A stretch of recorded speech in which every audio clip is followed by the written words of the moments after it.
¿Qué tal mis amigos? ¿Qué tal mis hermanos? ¿Cómo se encuentran en esta noche? Mientras yo me dirijo hacia mi casa después de una jornada de grabar contenido en un cerro de los más altos, una expedición que hicimos al cerro, yo ya me dirijo hacia mi casita y esta noche he sentido el deseo en mi corazón de hablarte un poco acerca de Dios, de hablarte un poco acerca de Jesús, ya que la Biblia dice que hay que hablar en tiempos, fuera de tiempo, sobre tiempo, y dice que si nosotros callamos, las piedras hablarán. Me parece que, como dije en uno de mis videos anteriores, a veces hablo poco de Dios, pero esta noche he sentido el deseo de hablarte, y es que, como todos sabemos, hace 2022 años sucedió un hecho histórico que cambiaría el rumbo de la humanidad para siempre. Las cosas no volverían a ser iguales nunca jamás en la vida después del nacimiento de aquel niño en Belén de Judea, el cual, como lo profetizaron los profetas hacía muchos años atrás, fue llamado Emmanuel, Dios con nosotros, fue llamado Jesús el Nazareno. Entonces, aquí lo importante es mencionar que muchos de nosotros, hasta los niños más pequeños, conocemos a ese Jesús histórico, el Jesús de los libros de historia, que cualquier libro de literatura moderna, clásica o antigua, te van a hablar de un Jesús que nació, que murió, que predicó, que fue un hombre revolucionario. Y pues yo creo que ese tipo de cosas ya casi está de más decirlas, porque todos conocemos al Jesús histórico. Ahora bien, una cosa muy importante: ¿cuántos de nosotros conocemos el trasfondo? ¿Cuántos de nosotros conocemos un poco más allá de aquel Jesús histórico? ¿Cuántos de nosotros conocemos aquel Jesús que estuvo desde allá de la fundación del mundo? Porque cuando Dios dijo, hagamos al hombre, no les estaba diciendo a los ángeles. Él estaba tratando con Jesús y con el Espíritu Santo. Y yo sé que tal vez algunas personas me van a contradecir, pero Dios no trata con los ángeles, porque los ángeles son seres que están allí aparte de lo que Dios hace. Entonces, la primera cristofanía que nos aparece a nosotros en la Biblia es cuando Dios mató unos animales que la Biblia no lo dice, pero posiblemente fueron becerros, para hacerles para hacerles túnicas de pieles a aquellos que pecaron en el huerto de Edén. Esa es la primera cristofanía, porque posiblemente fueron becerros, fueron corderos los que Dios mató para cubrir la desnudez de aquellas personas, y la desnudez representa pecado.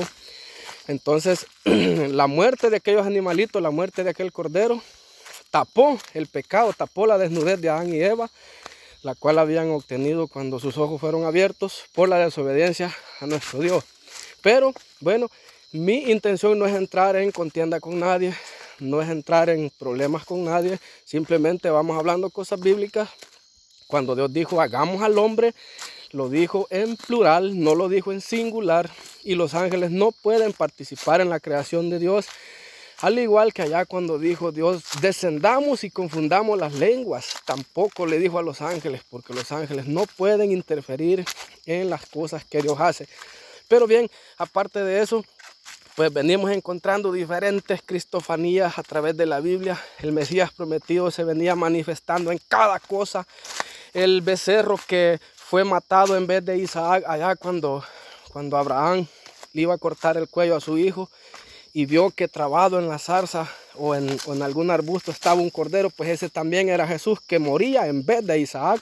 Así como lo hizo, murió en vez de Isaac, murió el cordero, y así murió Jesús por la humanidad. Así es de que esa es otra cristofanía. Otra cristofanía aparece allá en Egipto, cuando los israelitas pintaron los dinteles de sus casas con sangre de cordero. También esa era una representación de Jesús. También allá cuando la ramera en Jericó se salvó, el cordón rojo en la ventana era otra cristofanía. Y después todos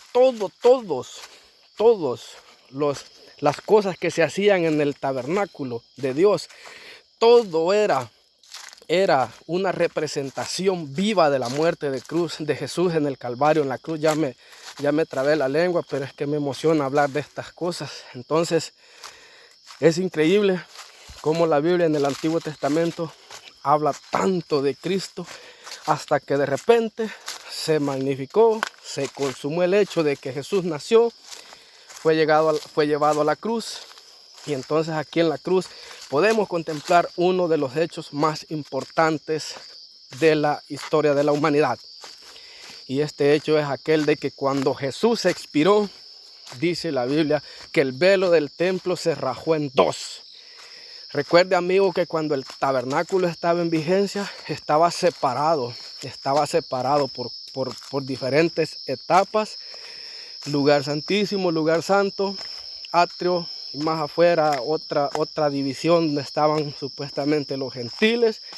Y se me olvidan algunas divisiones, pero habían varias. Al lugar santísimo solo podía entrar el sacerdote cierto tiempo. Entonces, ¿qué pasa? Cuando Jesús muere, el velo del templo se raja en dos, como queriendo decir, ahora la entrada para hablar con Dios está libre por mi sacrificio. Jesucristo, un solo sacrificio por toda la humanidad, un solo cordero, una sola sangre por toda la humanidad.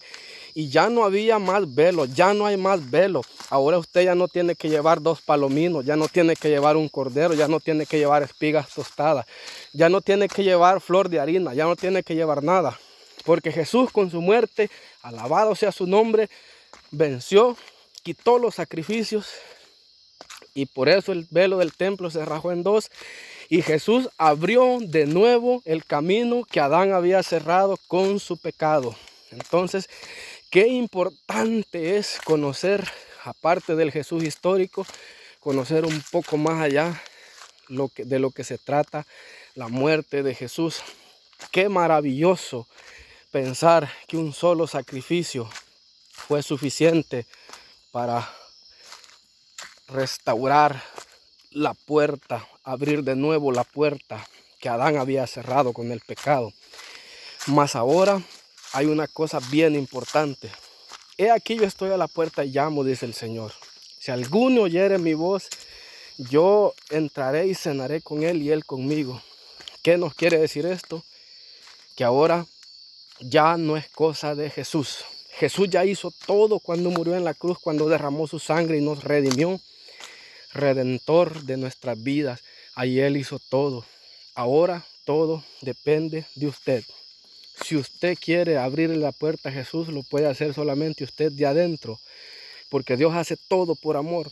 Dios es tan caballero que si usted le da la espalda, Él lo respeta a pesar de que le ame con el amor más profundo, porque yo estoy seguro que ningún humano de los que ahora existimos y que le dijeran, mira, danos a tu hijo para sacrificarlo y así se va a acabar el hambre mundial, así se va a acabar el hambre en África, así se van a acabar los conflictos en todas las naciones, pero tenemos que crucificar a tu hijo. Yo sé que ningún humano sería capaz de hacerlo, aun siendo nosotros pecadores. Pero Jesús, dice la Biblia, que renunció a todo lo que Dios le había dado. Renunció, no le importó dejar su trono. Vino y se humilló como el más pobre, como el más vil de los pecadores, sin siquiera haber conocido el pecado. Amigo mío, en esta noche, yo quiero decirte, tú que sufres de tantas cosas, tú que sufres de tantos problemas, solamente hay una solución, y ese es Cristo.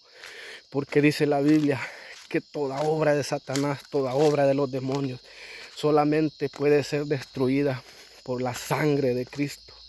No hay cosa que los demonios le teman más que a la palabra de Cristo, que a la autoridad de la sangre de Cristo que limpia, que redime a todo pecador. Así es de que, amigo, si tú estás sufriendo, yo te entiendo, porque así como tú sufres, yo también sufrí. Pero Jesús me vio morir y Él tuvo misericordia de mí. Me rescató de lo más horrible, del lodo más cenagoso que tú te puedas imaginar. Y me puso en los lugares más altos, no económicamente, como lo dije en otro video. La gente entiende y sabe a lo que me refiero. Así que, amigo, espero que de algo te sirva este pequeño mensaje que he podido dar esta noche. A lo mejor me he equivocado, pero la verdad central es que Cristo te ama, dio su vida por ti, Ya no le desprecies, tendrás una vida de paz a su lado, pero tienes que abrir tú la puerta. Jesús solo toca, está en ti el abrir y dejarle que cene contigo y tú cenarás con él. Así de que en el nombre de Jesús, amén y amén.